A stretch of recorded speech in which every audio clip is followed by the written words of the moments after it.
Hey everybody, it's Jason Blaha here, and once again it is time for my client Emma's vlog, and it's many of you, this is your favorite segment. She's got her own fan base at this point. So we started off the week with a football bar bench press with 30 pounds of band tension, the Rogue Reds. And a little grindy there, and it's always awkward, especially when you put a belt on, because she likes to bench with her belt. It's always awkward to bench with that bar against a belt. I know this firsthand. I know it from firsthand experience. This is what it is. So after that, of course, and she got a 1 pound PR, by the way, for those curious. On her deadlift coming up, though, I think we got a 5 pound PR with that band tension. But afterwards, our work is pretty straightforward for her at the moment. We do pause bench. We do chins. All right, we do chins.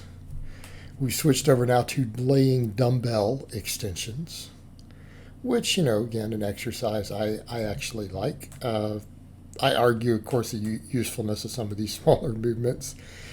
People always laugh. For me, I'll do lots of them, and my triceps don't grow. And then when I go back to something bigger, they start growing again. Just my personal experience with it. But, a lot of people do seem to get good hypertrophy out of these smaller exercises. I just don't happen to be one of them, just in general. Doesn't even matter what muscle it is. I don't ever see a difference. I still do them, but, But I like the band work for a lot of people. But, a lot of my clients seem to get a lot out of these type of extensions, whether we do them with an easy bar, whether we do them with a dumbbell, in the sense of we get in and we get that stretch. And that's the main thing, is getting that stretch on the long head. And again, a lot of people do seem to benefit from that. And so I do use that for a lot of my lifters, particularly the dumbbells. I have a lot of my people use dumbbells for those. Particularly, again, anyone with any issue or history of dodgy elbows. Sound like the Brits now. Right? I lived in the UK a few years. Dodgy elbows. So, our deadlift day, we did sumo against 45 pounds of bands. People will look at those bands and go, but that's the same bands. How's it 30 versus 40? Look at the way it's set up, right? Look at the way they're rigged up. And I've tested all the Rogue bands. I know how much they stretch in these sort of positions. So I can help my clients with that. When I know what bands they have, I can do that. And I usually make them, if they're going to buy bands and do bands for conjugate, I always have them do Rogue. I'm like, look, you're going to buy bands anyways. Buy the ones I tell you. And I already know how they measure, because I have all of them, from when I used to do all the conjugate stuff, which may return one day. But it is very, very helpful for that. And I've measured these setups with digital scales and things. And I've measured some of them on camera in the past. So it's good, though, because if my clients get the same brands of bands, guess what? I already know the math on it. Makes life easier. So deadlift day, afterwards she did, max effort day. We did good mornings with a cambered bar. She did Bulgarian split squats with safety squat bar, and then high rep reverse hypers. Got to get those hyper extensions in. Then we do hanging leg raises. Again, pretty complete lower body workout. Right? Everything got worked. And that's the other thing. A lot of times people look at the conjugate stuff and they'll go, well, how come on conjugate you build all the lower body with these other movements, but the upper body people do the bench? Well, no, not everyone on conjugate does bench for rep work. I have a lot of my lifters do it. Not necessarily the norm. And I have one right now who he's not doing any barbell work outside of max and speed work for his benching. Going to doing a bunch of dumbbells in a face. Because again, we're just seeking hypertrophy. It can be useful to use your classic list for those sometimes.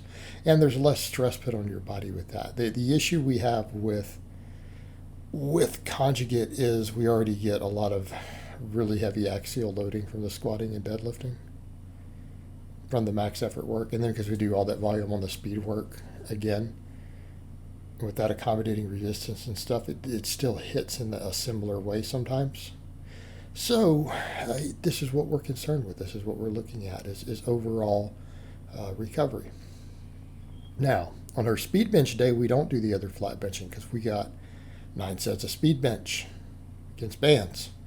Rotating grip widths, right? We use 3 different grips for the 9 sets. So after that, I have her do chin-ups right now. We do overhead press. Again, she likes the delts. She's got good delt genetics. And so we occasionally do like to work in phases with the overhead pressing and stuff. Right, we work those phases in. And then again, she does more tricep work. And the same thing with a lot of my people. They're always like, "Oh, how come some of your people do curls and some don't?" My advanced people who are really concerned with biceps, we do curls. I would rather people spend their efforts on triceps because if we're doing chin-ups or pull-ups, our biceps are getting worked with movements that the research shows can cause maximum hypertrophy. Like there's no actual data that would suggest that curls actually grow biceps faster than chin-ups do. Right? There's no actual reason to think it other than some people like curls. Some of the extensions and smaller movements, we have actual research showing that they will hypertrophy.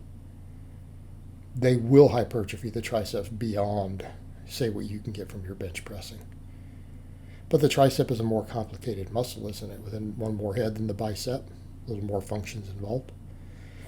So, over to her speed lower day. She was at a commercial gym. They went on vacation. That's why these vlogs are spaced out.